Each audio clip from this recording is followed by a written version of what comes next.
Hello, this is Outline Man, and this is my review of Final Fantasy VII Remake / impressions, I guess you could say.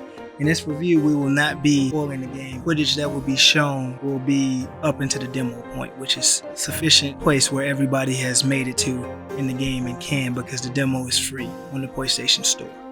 As long as you have a PlayStation, you'll be able to play the demo for free, which I do encourage. Don't just take my words for face value. Go ahead and try the game and see if you like it yourself. So we're going to format this a certain way. We're going to talk about gameplay, because gameplay is what I like to talk about the most. I'm going to go into gameplay, a little bit about the music, a little bit into the story, and then some closing thoughts. So we're going to go into gameplay, which is my favorite part. In this game, it's not turn-based. It's a new system. Square Enix basically has been on a quest to create some type of hybrid combat system where it involves like action, real-time movement, and a little bit of ATB / turn-based finagling and moving around. So what Square Enix decided to do here is they basically have the turn-based facet of this game only exist inside of the ATB gauge when the ATB gauge is set. So what they'll do is they'll have a square button which you can press on your controller, and as you press the square button, your character will do a basic attack. Those basic attacks, they deal damage and everything, but the main point of those basic attacks, other than just dealing damage, is to charge your ATB gauge.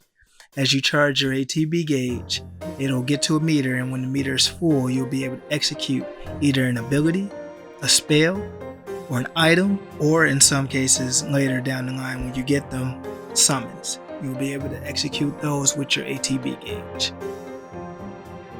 So your ATB gauge is pretty valuable. It basically is like your old gateway to using the abilities in Final Fantasy. In addition, the ATB gauge, as I harken back to make sure it feels like it's turn-based, the ATB gauge will slow down time when you're choosing and picking your commands, which is good, because if the game is full on action, I don't know if I could be able to take it all the time. But that was a nice touch. So the characters in this, such as Cloud, Barret, Tifa, and Aerith, they not only do they have their basic commands with the square button, where they'll do their attacks, they also have a triangle button. The triangle button is something that can activate their unique skills. These unique skills are different character by character. For example, Cloud, he has his Punisher mode.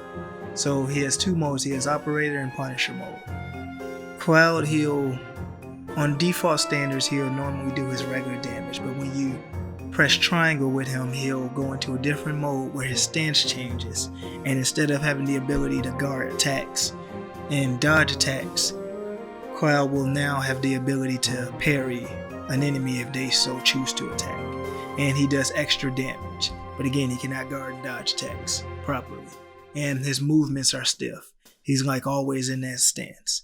While, for example, Barret, he'll have something like he'll have his charge shot.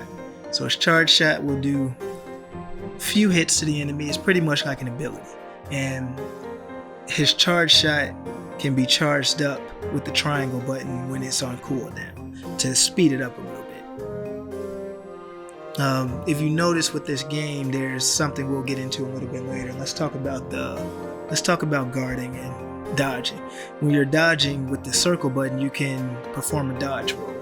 This dodge roll has no iframes or invincibility frames, if you will. So you're not able to ignore damage. So if an enemy is attacking you and hitting you, even though you dodge roll, you still will get hit.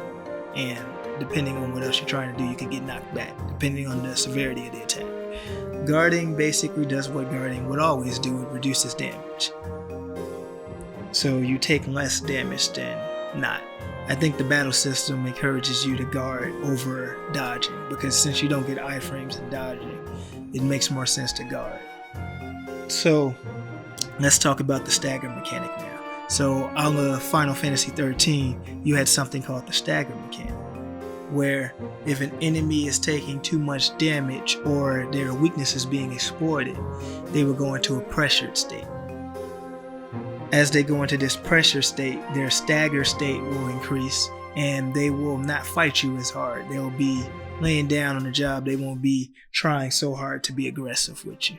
And when their meter gets all the way up to say that they're fully staggered, they'll be in this pressure state until their meter cools down and resolves. While they're in this pressure state, again, they're not aggressive, they can't really attack you, and you can unload your abilities on them to do extra damage, because while they're in this pressure state, you do more damage on them. The other good thing about this that the game hints at, but kind of beats around the bush in telling you, is that if you use a character's unique skill while an enemy is pressured and staggered, the unique skills will deal enhanced damage and elongate the duration, although ever so slightly, of that stagger phase. So usually when an enemy gets staggered, you tend to want to go into your unique skills and use all your abilities because you'll get more potency out of them.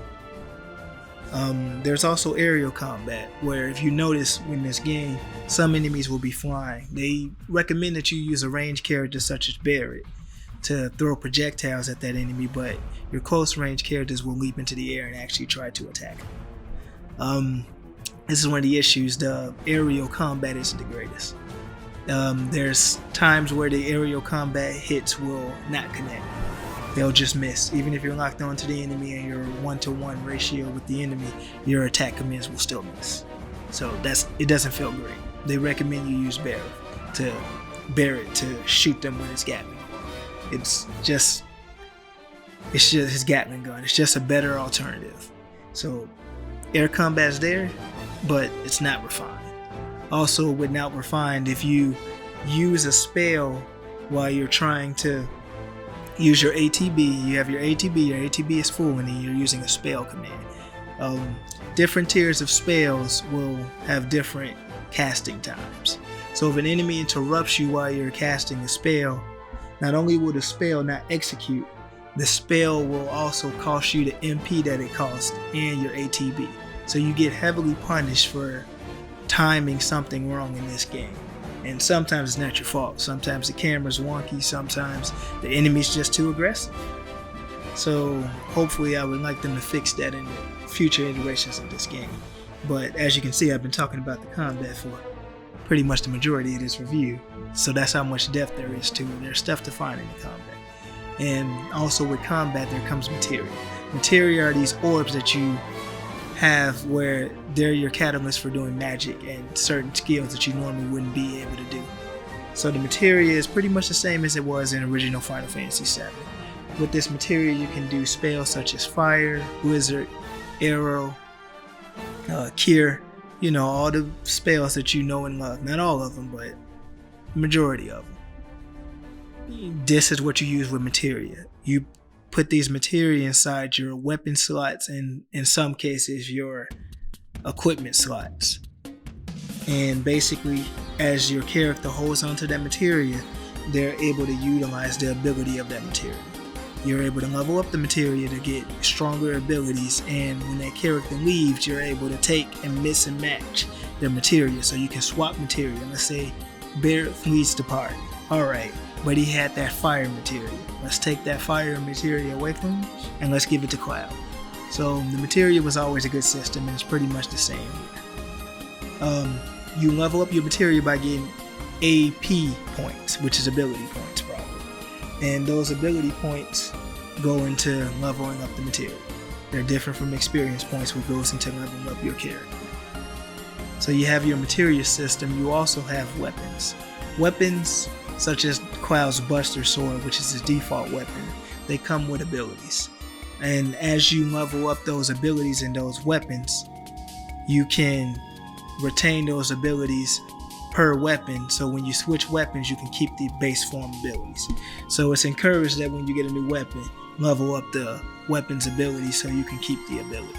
Also, these weapons have their own skill tree, which looks like the Crystarium from Final Fantasy XIII.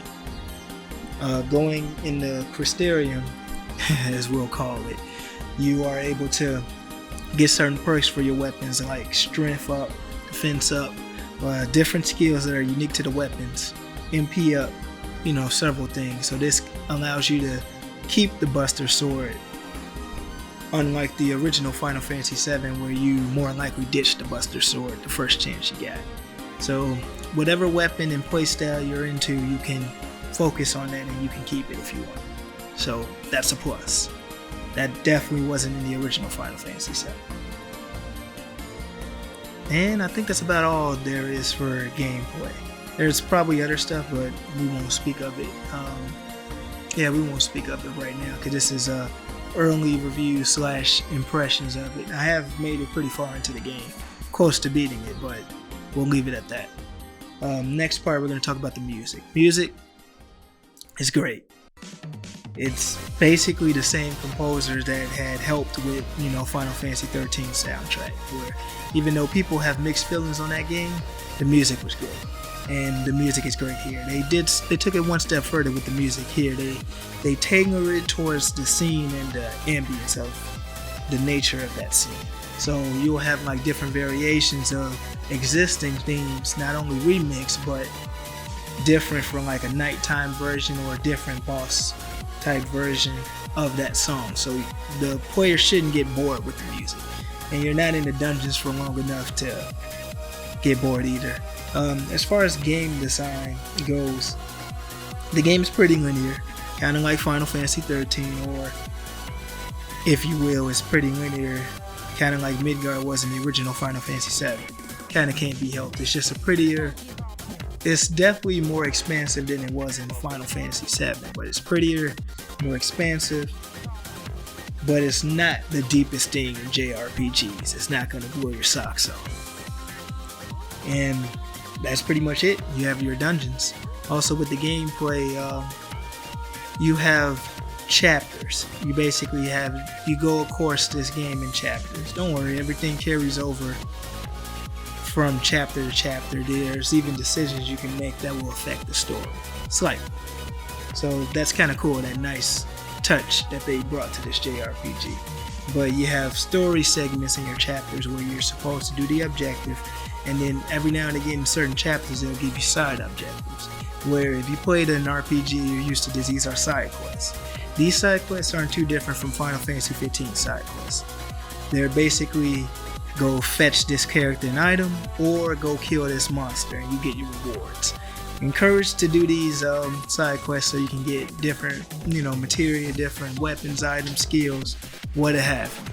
Just, it's up to you. You don't have to do the side quests, but the game seems like it encourages you to do the side quests if you want to be optimized at the point. So let's get into story and characters. So it's pretty much the same story from Final Fantasy VII, which is good.